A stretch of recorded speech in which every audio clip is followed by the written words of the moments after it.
Étant issue d'une famille de l'armée, je me suis dit que ça pourrait être un moyen de découvrir encore plus le milieu. Et je regrette absolument pas de l'avoir fait, on apprend énormément de choses, on découvre beaucoup de choses. Mes parrains étaient très ouverts, ils aiment leur métier, ils aiment le faire découvrir aux autres. Ils sont vraiment passionnés par ça et du coup ça permet d'avoir un rapport très agréable. Donc on est énormément formé sur l'armement, comment neutraliser l'armement sur un avion et protéger de l'armement soumis au feu. Ok. Par exemple le Rafale c'est au moins 6000 litres de carburant, donc quand ça prend feu il faut de la mousse, l'eau ça marche pas. Quand la sirène a retenti, j'ai pas vraiment compris ce qui se passait sur le moment. Ici, tu restes là et tu écoutes. Faut vraiment pas se tromper, faut réagir au quart de tour très très vite. Il y a quand même des vies en jeu qui sont dans nos mains et que à ce moment-là, la mission peut échouer et des gens peuvent en pâtir. Allez, c'est quoi le souvenir le plus fort là, vous avez Amandine? La montée dans le Rafale. Le fait de s'asseoir dans le cockpit, c'est magique, on se sent vivre.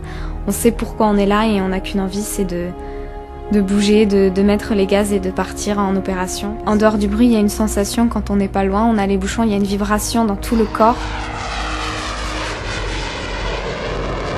On a l'impression de participer à quelque chose, même si on est juste spectateur, on a envie d'être à la place du pilote et c'est vraiment une sensation dingue. Ça, c'est mon cadeau à moi. C'est un livre qu'on a fabriqué. Dedans, vous avez toute la base, les unités de la base, des photos, des textes. Ça vous explique toute la base, donc ça sera en souvenir de votre petit stage à Mont-de-Marsan. C'était un plaisir, je pense, pour nous de vous avoir. N'oubliez jamais qu'on est encore dans un système, les armées françaises, qui permet d'évoluer très vite. On peut rentrer sans le bac et finir à très haut niveau. Avoir vos regards, vous allez quitter la base avec regret. Voilà. J'ai aucune envie de partir de la base, j'ai envie de continuer.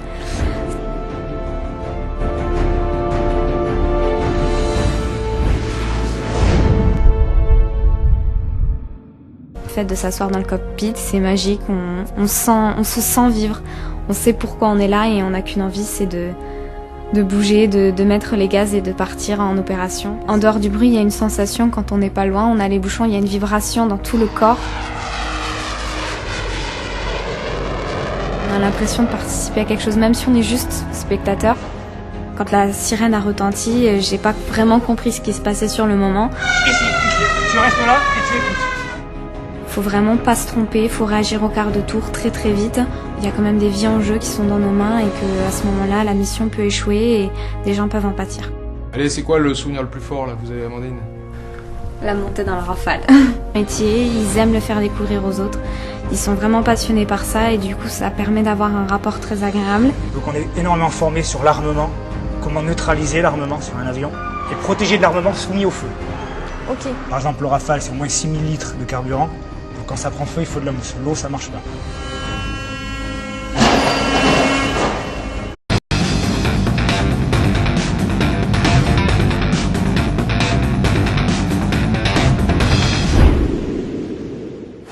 Étant issue d'une famille de l'armée, je me suis dit que ça pourrait être un moyen de découvrir encore plus le milieu.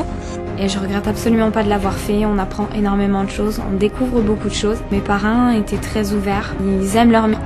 On a envie d'être à la place du pilote et c'est vraiment une sensation dingue. Ça, c'est mon cadeau à moi. C'est un livre qu'on a fabriqué. Dedans, vous avez toute la base, les unités de la base, des photos, des textes. Ça vous explique toute la base, donc ça sera en souvenir de votre petit stage à Mont-de-Marsan. C'était un plaisir, je pense, pour nous de vous avoir. N'oubliez jamais qu'on est encore dans un